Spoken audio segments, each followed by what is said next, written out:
Assalamualaikum warahmatullahi wabarakatuh. Perkenalkan, nama saya Naswa Safa Wildana dengan NIM 0162211008. Di sini saya akan mempresentasikan tentang mengukur kelayakan usaha. Kelayakan usaha menurut Jumingan 2009 merupakan penilaian yang menyeluruh untuk menilai keberhasilan suatu usaha atau proyek.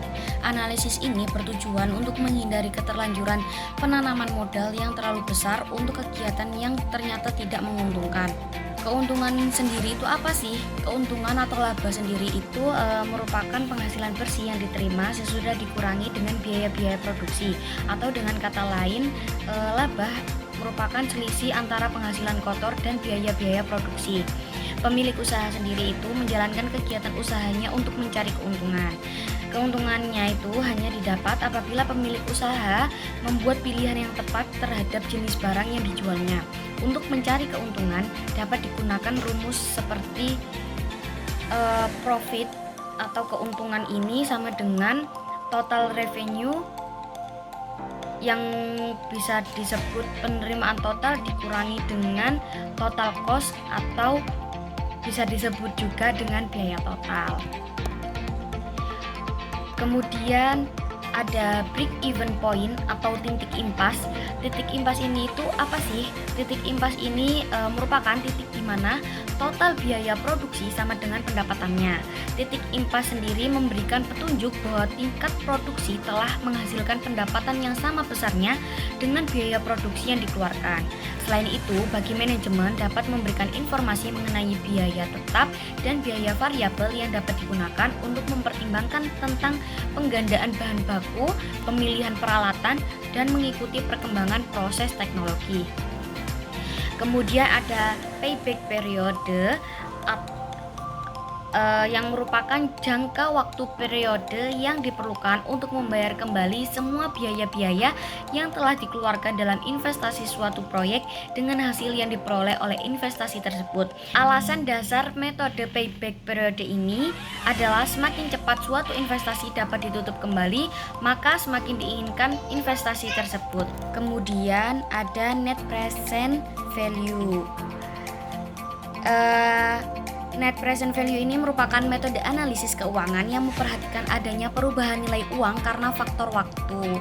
Proyeksi arus kas dapat dinilai sekarang, periode awal investasi, melalui pemotongan nilai dengan faktor pengurangan yang dikaitkan dengan biaya modal atau presentasi bunga.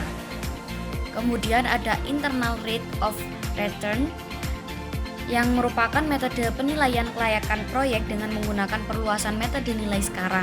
Pada posisi NPV sama dengan 0 akan diperoleh tingkat persentase tertentu. Proyek dinilai layak jika IRR lebih besar dari persentase biaya modal atau bunga kredit, atau sesuai dengan persentase keuntungan yang ditetapkan oleh investor. Dan sebaliknya, proyek dinilai tidak layak jika IRR lebih kecil dari biaya modal atau lebih rendah dari keinginan investor. Kemudian manajemen hutang. Manajemen hutang sendiri ini merupakan solusi pembayaran utang yang pelaksanaannya direncanakan oleh pihak ketiga. Biasanya pihak ketiga adalah agen konseling yang membantu pihak pertama atau peminjam melunasi utang mereka.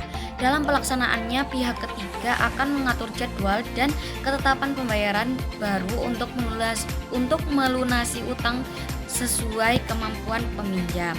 Slide selanjutnya ada tips manajemen hutang.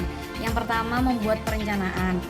Perencanaan sendiri ini bertujuan untuk menentukan prioritas hutang yang harus dibayarkan terlebih dahulu.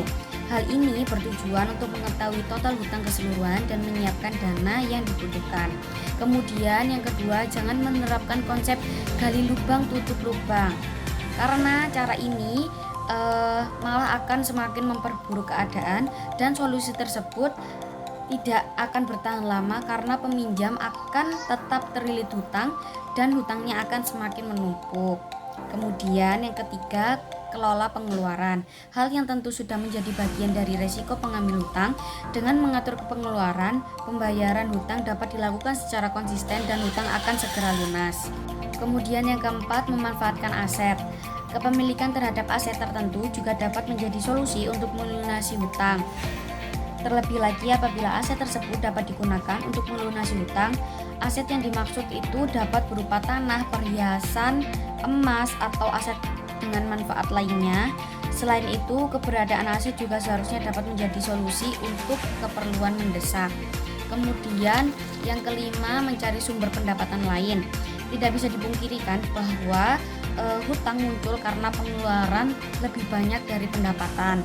Oleh karena itu, untuk melunasi hutang yang sudah ada dan memenuhi kebutuhan dan menambah jumlah penghasilan merupakan jawaban yang tepat. Dan juga kita harus mengupayakan diri kita untuk menggunakan potensi diri semaksimal mungkin. Kemudian yang terakhir ada negosiasi. Negosiasi ini kita bisa menceritakan sejujurnya kondisi saat ini kepada pemberi hutang, baik perorangan maupun lembaga, dengan sejujur-jujurnya, karena sikap tersebut dapat dinilai sebagai niatan baik yang merupakan bentuk tanggung jawab melunasi hutang. Kemudian ada tips pengelolaan keuangan. Yang pertama, tetapkan target keuangan. Kemudian buatlah anggaran perusahaan. Kemudian yang ketiga, perhatikan arus kas keuangan perusahaan.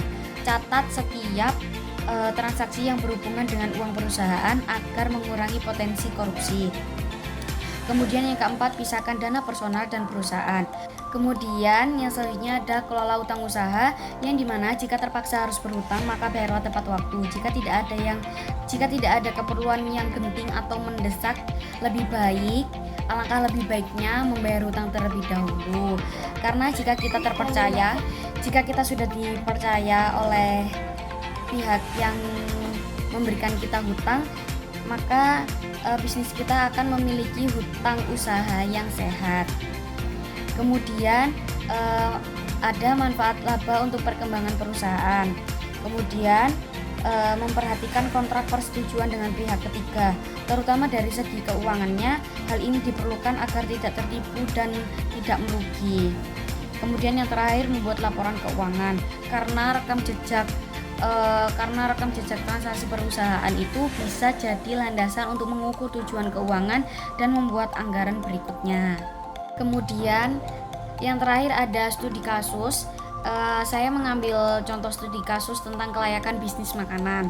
Dalam studi kasus kelayakan bisnis makanan ini, kita bisa mengevaluasi potensi bisnis makanan dengan cermat.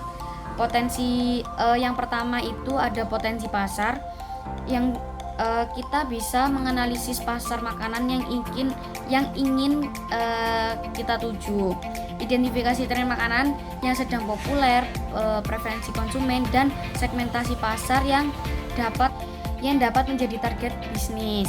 Kemudian yang kedua itu persaingan.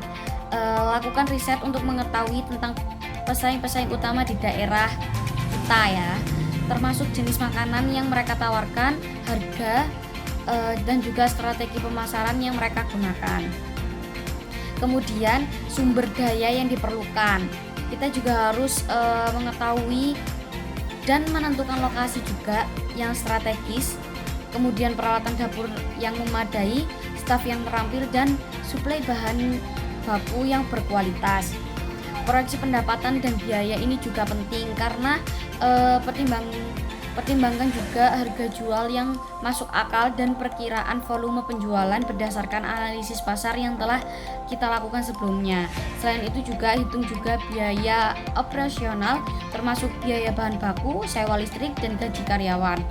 Dan kita juga tidak boleh melupakan betapa pentingnya sebuah riset pasar. Dengan memahami pentingnya riset pasar, kita bisa melakukan studi kelayakan bisnis yang baik, sehingga analisis yang signifikan terkait persiapan bisnis kita sendiri.